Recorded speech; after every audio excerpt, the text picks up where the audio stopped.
Baik, Assalamualaikum warahmatullahi wabarakatuh teman-teman.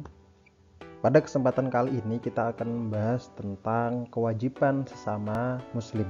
Jadi dalam hal ini kita di bab 2 ini akan membahas tentang apa sih kewajiban-kewajiban kita sebagai seorang muslim, sebagai upaya untuk apa? Untuk perbaikan diri dalam bentuk akhlak seperti itu. Jadi kita diwajibkan untuk baik dulu kepada sesama muslim terlebih dahulu, terutama dalam hal ini berkenaan tentang kewajiban-kewajiban sesama muslim. Seperti biasa, sebelum kita mulai materi tentang kewajiban sesama muslim, kita satukan ide dulu dalam hal prawacana. Pertama, kita sebagai manusia tentunya memiliki fitrah untuk berkumpul dan berbuat baik kepada samanya. Ini tentunya menjadi wacana yang bukan hanya pada agama Islam tetapi seluruh agama tentunya punya kesepakatan bersama tentang kebaikan dengan sesama. Dalam Islam, berbuat baik pada sesama tercakup pada hubungan persaudaraan sama muslim, dan bukan hanya berbuat baik pada sama muslim yang masih hidup, akan tetapi dengan muslim yang sudah meninggal.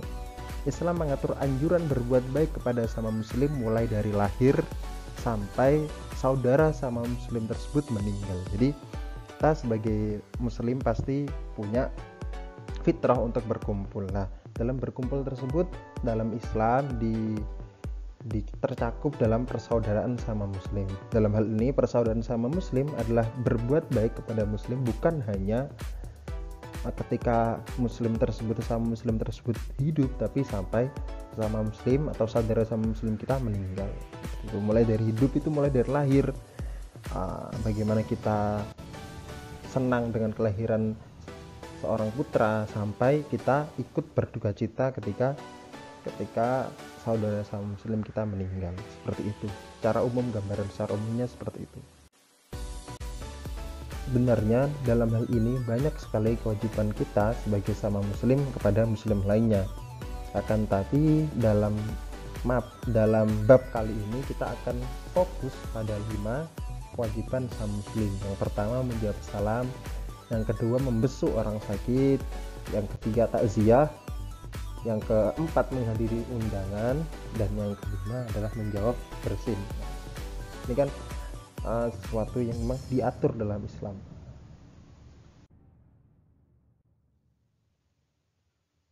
Kemudian apa sih ukhuwah itu? Kiai Haji Ahmad Siddiq, ini salah satu tokoh NU, yaitu Rais Amsyuriah PBNU tahun 1984 sampai 1991, menetapkan atau memberikan 3 konsep ukhuwah atau persaudaraan. Ada 3 macam ukhuwah, yaitu ukhuwah Islamiyah atau persaudaraan sama umat muslim, ukhuwah wataniyah persaudaraan bangsa, dan ukhuwah basyariyah persaudaraan umat manusia. Jadi ketiganya itu mencakup. Jadi tidak hanya kita berukhuwah sama muslim saja, cuman kita juga harus berukhuwah pada bangsa, yang artinya satu negara. Tidak hanya bangsa saja, cuman kita harus berukhuwah pada seluruh umat manusia, yang artinya Islam sebagai agama rahmatan lil alamin bukan hanya berukhuwah kepada sesama muslimnya, tapi juga menjalin persaudaraan pada seluruh umat manusia. Yang pertama, menjawab salam. Salam sendiri berasal dari bahasa Arab yang memiliki makna selamat, terlepas dari mara bahaya, kedamaian, kesejahteraan, dan sentosa. Kata ini seakar dengan kata Islam, salam Islam, yang secara harfiah bermakna bersikap damai atau pasrah diri, masrahkan diri kepada Allah Subhanahu wa Ta'ala. Dalam hal ini ungkapan salam terdiri dari 3 jenis, 3 macam. Yang pertama, salam sebagai sapaan, yaitu menyapa teman sejawat sebagai ekspresi keakraban.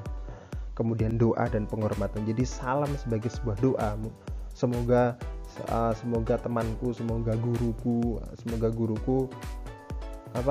mendapatkan keselamatan, atau sebagai penghormatan, terutama dalam hal ini pada orang yang lebih tinggi menurut kita. Kemudian syariat, salam dalam bentuk syariat, contohnya sholat. Nah, kita ketika sholat salam pertama kan wajib, assalamualaikum warahmatullah. Yang kedua assalamualaikum warahmatullah, itu salam yang bentuknya syariat. Dalam hal ini Islam juga mengatur tentang hukum menjawab salam. Mengucapkan salam dalam hal ini orang yang mengucapkan salam itu adalah sunnah. Jadi kita mengucapkan assalamualaikum kepada orang lain itu sunnah. Kemudian orang lain menjawab waalaikumsalam adalah wajib. Seperti itu. Kemudian apabila salam itu ditunjukkan kepada sekelompok orang, maka wajib kifayah untuk menjawabnya. Artinya tidak semuanya harus menjawab. Ketika kita mengucapkan salam kepada kelompok orang yang sedang berkumpul, maka cukup beberapa orang atau satu orang untuk menggugurkan wajibnya, itu wajib kifayah. Wajib yang gugur ketika salah satunya sudah melaksanakan. Contohnya seperti apa? Seperti sholat mayit atau mengurusi orang meninggal, itu juga wajib kifayah. Dalam hal ini Imam Nawawi menyebutkan kewajiban dalam menjawab salam itu ketika kita mendengar salam. Tapi ketika kita tidak mendengar, ya tidak wajib. Dia tidak wajib menjawab salam, meskipun kita mendengarnya cuman sedikit, cuman lirih, itu tetap wajib menjawab salam. Akan tapi dalam hal ini terdapat beberapa keadaan yang tidak menyebabkan diwajibkannya menjawab salam. Yang pertama, orang yang sedang salat, kemudian khatib yang sedang menyampaikan khutbah. Yang ketiga, orang yang sedang membaca Al-Quran. Yang keempat, orang yang sedang azan atau iqamah. Yang kelima, ketika sedang buang air besar atau berada di kamar mandi. Dalam hal ini mungkin ulama berbeda pendapat, akan tapi yang paling masyhur adalah 5 ini.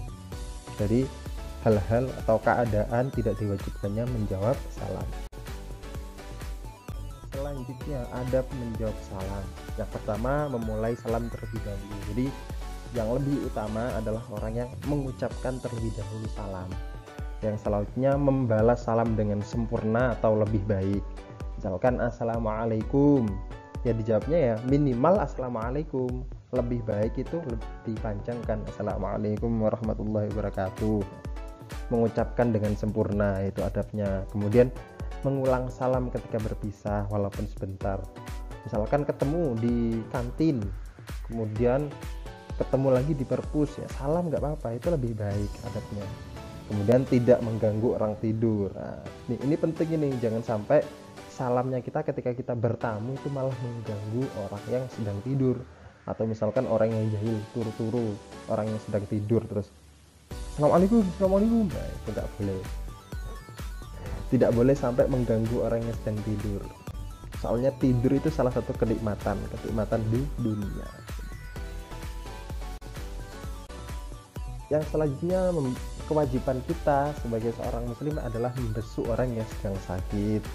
Adapun beberapa adabnya adalah niat ikhlas dengan tujuan yang baik. Yang kedua, bersegeralah mengunjungi. Jadi ketika kita mendengar teman kita sakit, maka segera mengunjungi, jangan ditunda-tunda. Kemudian perhatikan situasi dan kondisinya. Jadi kalau misalkan memang tidak bisa dijenguk, ya jangan dijenguk. Contohnya seperti sekarang ini corona. Kalau misalkan situasi masih berbahaya, ya jangan memaksa untuk menjenguk. Kemudian mendoakan semoga cepat sembuh. Kemudian membawakan buah tangan, jangan lupa. Biasanya kalau sakit itu membawa roti dan sebagainya. Roti, buah. Kemudian menasihati agar berdoa kepada Allah. Jadi biar mereka itu tidak berputus, orang yang sakit tidak putus asa untuk berdoa kepada Allah. Jadi tetap dikuatkan. Kemudian menghiburnya, bahwa nanti mungkin kalau saya biasanya menghiburnya seperti ini, fa innamal usri yusra, jadi al-usr bainal yusraini. Ketika ada musibah, satu musibah pasti diikuti dengan dua kesenangan, dua kemudahan. Fal usru bainal usraini. Dihibur karena nanti ketika dihibur pasti imunnya juga kuat. Kemudian mengingatkan untuk berprasangka baik kepada Allah. Insya Allah akan ada kenikmatan setelah kesakitan itu. punya keutamaan menjenguk orang sakit, itu mendapatkan doa dari para malaikat karena kita menyambung tali silaturahim, kemudian mendapatkan banyak kebaikan. Kemudian salah satu jalan kita menuju surga karena kita menyambung tali silaturahim kepada sama muslim. Kemudian hikmah menjenguk orang sakit ini membangun ukhuwah Islamiyah atau persaudaraan sama muslim. Kemudian menambah rasa syukur kita bahwa kita diberi kesehatan. Nah, tidak seperti teman kita yang sedang sakit, seperti itu. Syukur kan, akhirnya kita syukur kita melihat orang yang sakit. Kemudian meringankan beban dan penderitaan orang yang sakit. Jadi kita menyemangati, memberikan motivasi, ya, seperti itu. Baik, dirasa cukup ya. Terlalu panjang keterangannya. Semoga dapat didengarkan, walaupun saya juga banyak kurangnya dalam perkataan. Silahkan dengarkan, dipahami materinya supaya nanti ketika ulangan harian bisa menjawab dengan baik. Pada pertemuan selanjutnya kita akan bahas tentang 3 dari kewajiban muslim tadi, yaitu takziah, menghadiri undangan, dan menjawab bersin. Oke, kurang lebihnya mohon maaf. Wassalamualaikum warahmatullahi wabarakatuh.